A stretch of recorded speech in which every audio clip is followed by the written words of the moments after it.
नमस्कार दोस्तों, स्वागत है आपका हमारे चैनल में। मैं हूं मिस्टर पैराडॉक्स और आज हम लोग अंतरा भाग 2 के 7वें पार्ट जहां कोई वापसी नहीं की समरी को समझेंगे शॉर्ट में। तो चलिए शुरू करते हैं।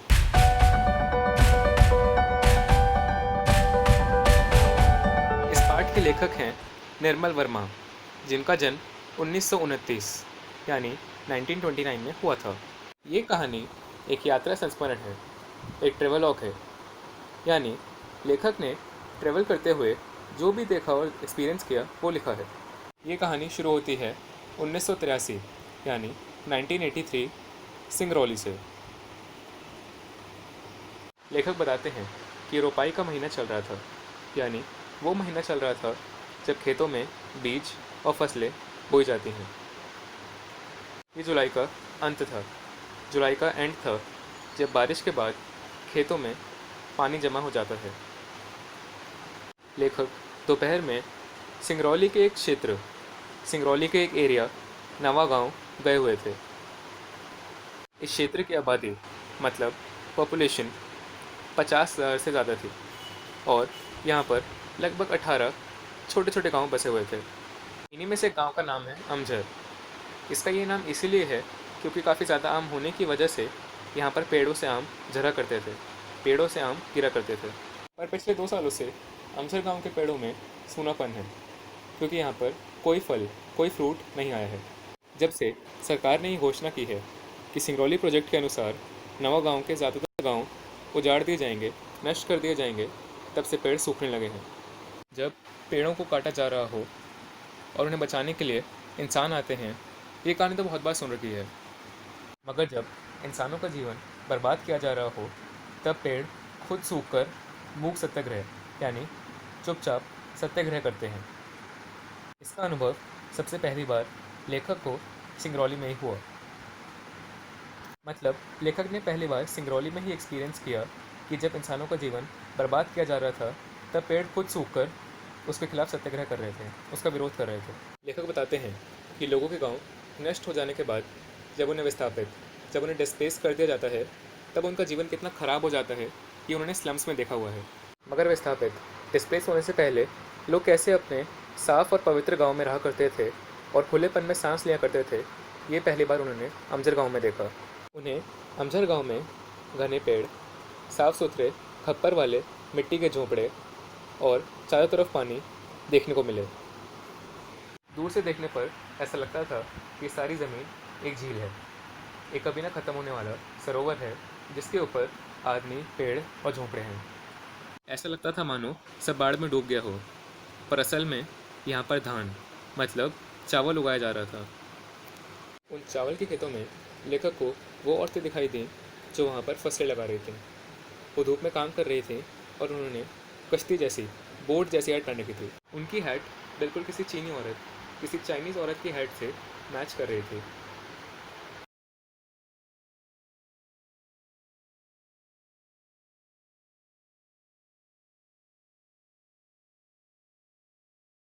लेखक के आते ही वो औरतें वैसे ही सतर्क हो गईं, वैसे ही अलर्ट हो गईं जैसे जिस जंगल में किशन जी खेला करते थे वहाँ पर हिरण सतर्क हो जाया करते थे। लेखक को ये बात सोच के बुरा लगता है कि कुछ समय बाद ये गांव नष्ट हो जाएंगे और ये आधुनिक औद्योगिक कॉलोनी की ईंटों के नीचे दब जाएंगे। यानी कुछ समय बाद ये सारे गांव तबाह कर दिए जाएंगे और ये मॉडर्न इंडस्ट्रियल कॉलोनी की ईंटों, उनकी डेवलपमेंट के नीचे दब जाएंगे।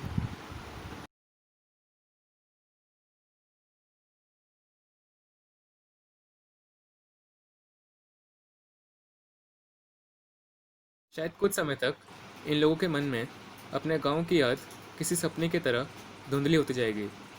पर इनके बच्चों का क्या, जिनको पता ही नहीं चलेगा कि इनके पुरखों का एक गांव था, इनके पूर्वजों का एक गांव था, अमझर गांव, जहाँ पर आम झरा करते थे, आम गिरा करते थे। जब कोई प्राकृतिक आपदा आती है, जब कोई नेचुरल डिज़ास्टर ऑकर होता है, तब लोग कुछ समय के लिए अपने परिवेश, अपने रहने की जगह को छोड़ देते हैं, मगर सब कुछ ठीक होने के बाद वापस वहाँ पर रहने आ जाते हैं। मगर ये लोग आधुनिक भारत के नए शरणार्थी हैं, जिन्हें औद्योगिकरण की वजह से अपने घर से हमेशा के लिए हटाकर निकाल दिया गया है। मतलब ये मॉडर्न इंडिया के नए रेफ्यूजीज़ हैं जिन्हें इंडस्ट्रियलाइजेशन की वजह से अपने घरों से निकाल दिया गया है। आधुनिक औद्योगिकरण की आंधी में न सिर्फ मनुष्य बल्कि उसका परिवेश और आवास स्थल भी नष्ट हो जाते हैं। यानी मॉडर्न इंडस्ट्रियलाइजेशन की जो आंधी है, जो अनप्लान डेवलपमेंट है, उससे न सिर्फ इंसान बल्कि उसके रहने की जगह और उसका इकोस्फीयर भी डिस्ट्रॉय हो जाते हैं। लेखक कहते हैं कि अगर ये कोई रेगिस्तान होता तो इसके नष्ट होने का इतना बुरा नहीं लगता, मगर सिंगरौली की ज़मीन इतनी उर्वरा, इतनी फर्टाइल है और यहाँ के जंगल इतने अच्छे हैं कि सदियों से वनवासी यानी आदिवासी और किसान अपना जीवन चलाते आए हैं, खुद को ज़िंदा रखते आए हैं। यहाँ के जंगलों में कत्था, महुआ, बांस और शीशम के पेड़ उगते थे जो काफ़ी अच्छे और ज़रूरी थे। सिंगरौली पहले चारों ओर से घने जंगलों से घिरा हुआ था, जिस वजह से यातायात के साधन, आने जाने के ज़रिए, आने जाने के रास्ते कम थे।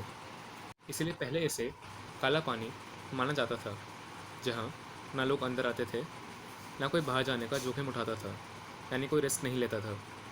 उद्योगपतियों यानी इंडस्ट्रियलिस्ट की आंखों से सिंगरौली बच नहीं पाया। रिहंद बांध, रिहंद डैम के बनने से हज़ारों गांव नष्ट कर दिए गए, जिससे विस्थापन, लोगों का डिस्प्लेसमेंट शुरू हुआ। इन्हीं नई योजनाओं, इन्हीं नई प्रोजेक्ट्स के अनुसार सेंट्रल कोल फील्ड और national super thermal power corporation बना दिए गए। सिंगरौली, जिसे पहले काला पानी माना जाता था, वहाँ पर पक्की सड़कें और पुल बनाए गए, रोड्स और ब्रिजेस बनाए गए।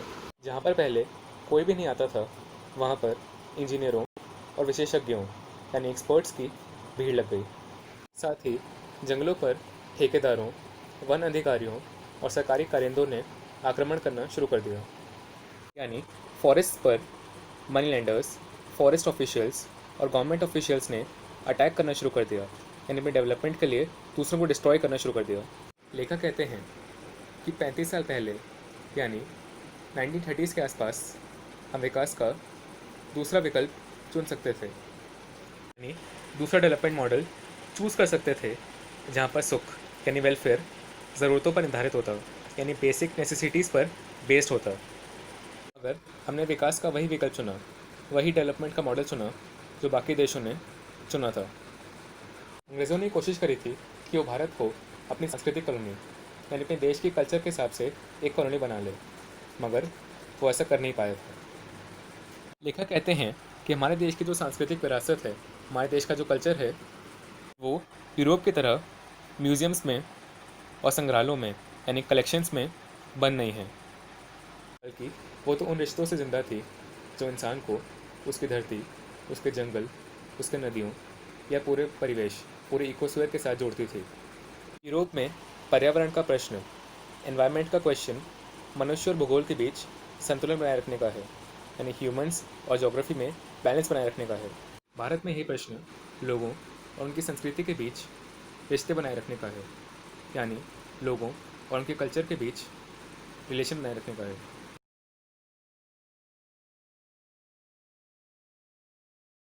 आधुनिक भारत की सबसे बड़ी ट्रेजिडी यानी मॉडर्न इंडिया की सबसे बड़ी ट्रेजिडी, सबसे बड़ी गलती ये नहीं थी कि शासक वर्ग यानी गवर्नमेंट ने औद्योगिकरण को चुना, यानी गवर्नमेंट ने इंडस्ट्रियलाइजेशन को चुना, बल्कि ये थी कि पश्चिम की नकल में यानी वेस्ट कंट्रीज़ की नकल में हमारे योजनाएं बनाने वालों, हमारे पॉलिसी बनाने वालों ने ये सोचा ही नहीं कि प्रकृति, मनुष्य और संस्कृति के बीच के नाजुक संतुलन को किस तरह नष्ट होने से बचाया जा सकता है, यानी नेचर, ह्यूमंस और कल्चर के बीच के बैलेंस को किस तरह डिस्ट्रॉय होने से बचाया जा सकता है।